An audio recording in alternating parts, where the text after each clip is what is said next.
Once again, Rochester, New York, please put your hand together for the Honorable Dr. Sankofa Anderson. Let's give some love. Come on, y'all. Asante, thank you very much. There was a time when it was all but legal to take the life or lives of black people in this country. I mean, this is after the Civil War, y'all. I mean, they even gave a name to it. They called it lynching.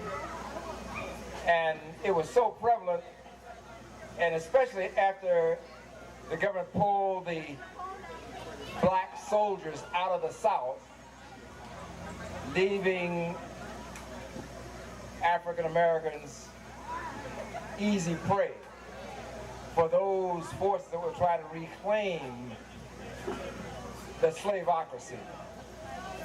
And all those who would try to stand up were getting swatted down. So a lot of them were trying to leave the state. But after a while and by, they resorted to even worse measures. And therefore, on the least pretense, man tried to stand up, especially if he's in the presence of a white woman, he's a candidate for lynching. Lynching, taking one's life through mob violence. And so by 1899, 1900, it keeps statistics on it. In fact, Tuskegee Institute in Alabama was one of those institutions that were documenting the numbers of people and the conditions under which these lynchings were taking place.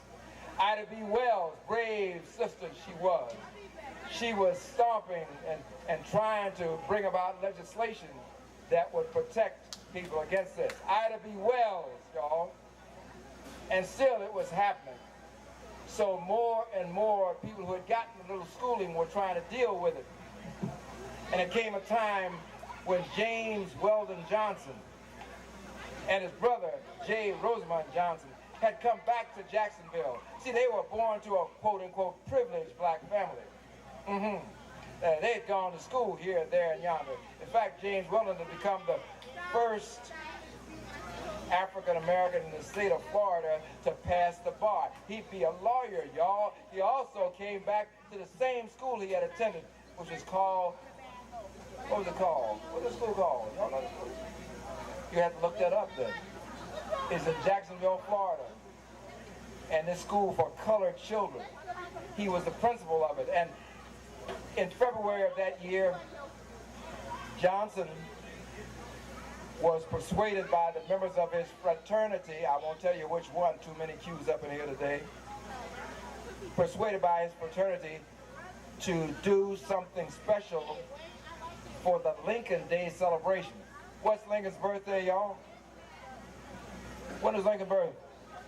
February 12th. So James Weldon said, okay, we're going to do it up right this time. And what he did, he was a poet, y'all. And on the front porch where his mother and father lived, he started pacing back and forth, and words began to come to him. And after a while, he had a verse.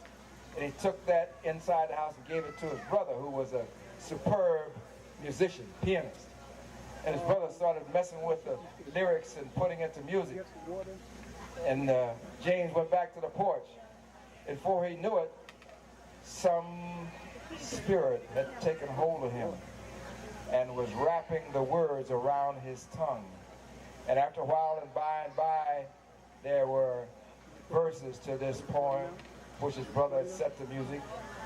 And on February 12, 1900, at the Stanton School for Colored Children in Jacksonville, Florida,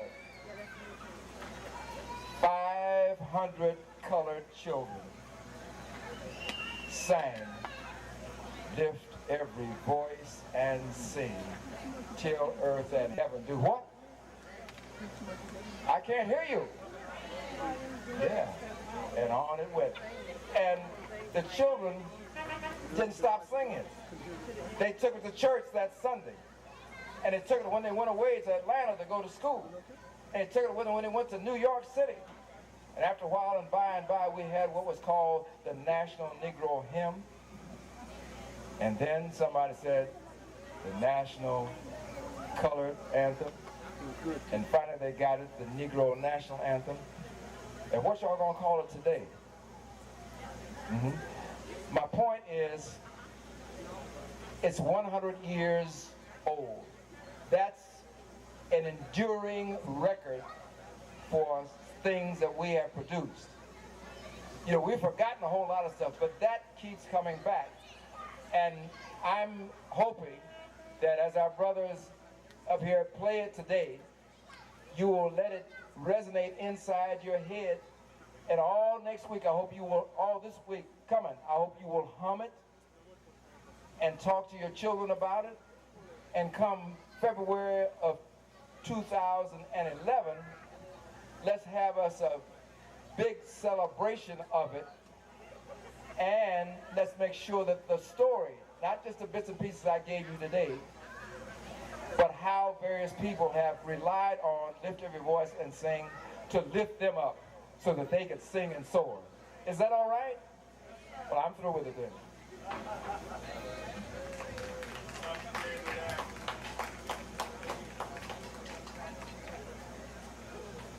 Rochester, New York, please put your hands together for the legendary Lady D.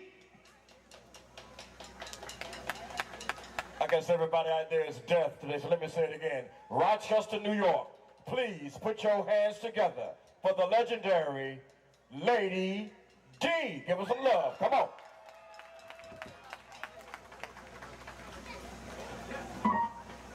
Wow, I had to look around. I didn't know he was really introducing me, so thank you very much. I am, as he said, Lady D. My name is Dylinda Cassoni, but it's easier to say Lady D. I'm the spokesperson or MC for the SWAN Community Band. The SWAN Community Band, for some of you who may not know, and I know you've probably heard this before because we're all one, we're all a part of this wonderful community. And we've been out and about so often playing for different events that I know that you know that the SWAN Community Band was first formed by Willie Lightfoot, who had a dream, who wanted to bring the community together in a very special way, and that was through music. So this band is really kind of endearing in a lot of ways. It's kind of unique. It's very, very diverse. This band can go from age of 9 years old all the way up to 100 until you can't walk anymore or play your music anymore. We have all ethnic groups. It doesn't matter your ethnicity. It doesn't matter your demographics, where you're from, what country you're from. It doesn't matter. It doesn't even matter your level of playing. You can be a beginner. You could be intermediate or advanced or professional player.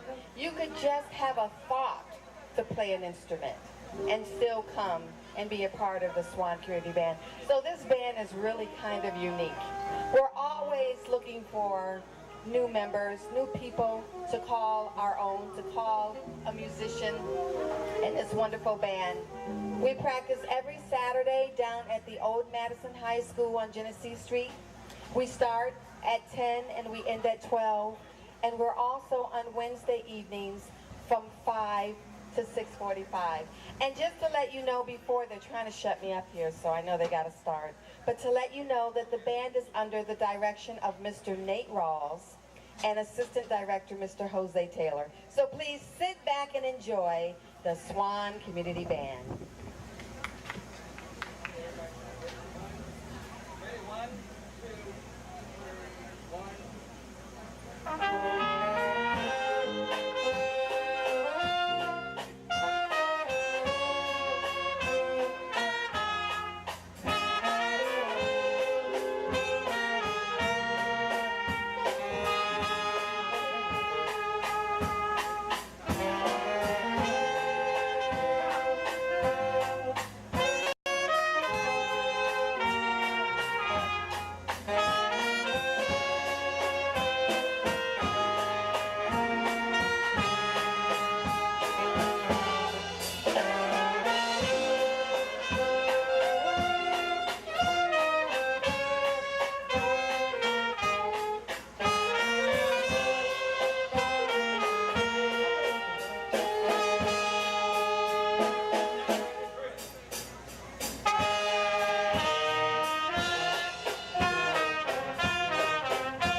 right, now get ready for a little jazz, a little blues.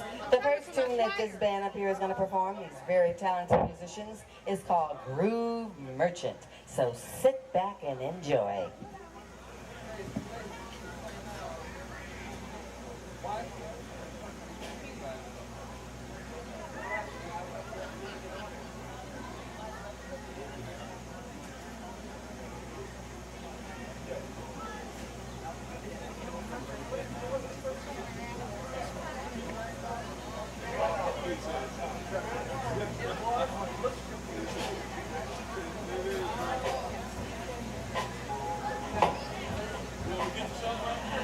Okay, finally, we've all got the song. Now it's time for Groove Merchant. Thank you for your patience.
Thank you so much. You know, Rochester is full of jazz, especially last week and this week.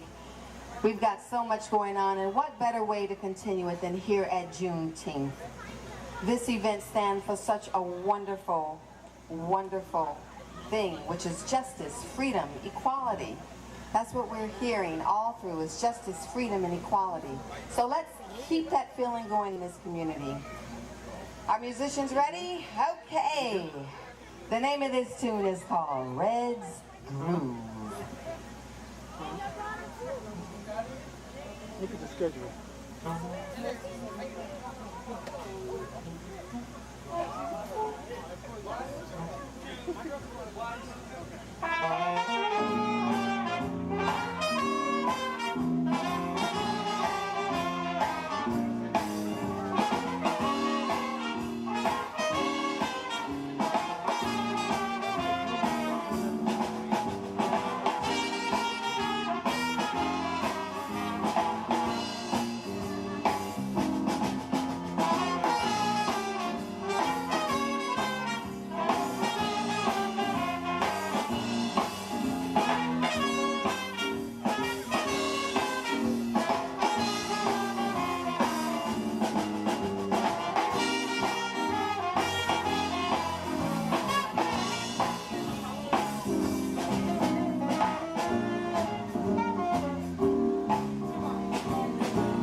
of time, so we're going to kind of cut the songs a little short. As you can see, we have youth all through the group.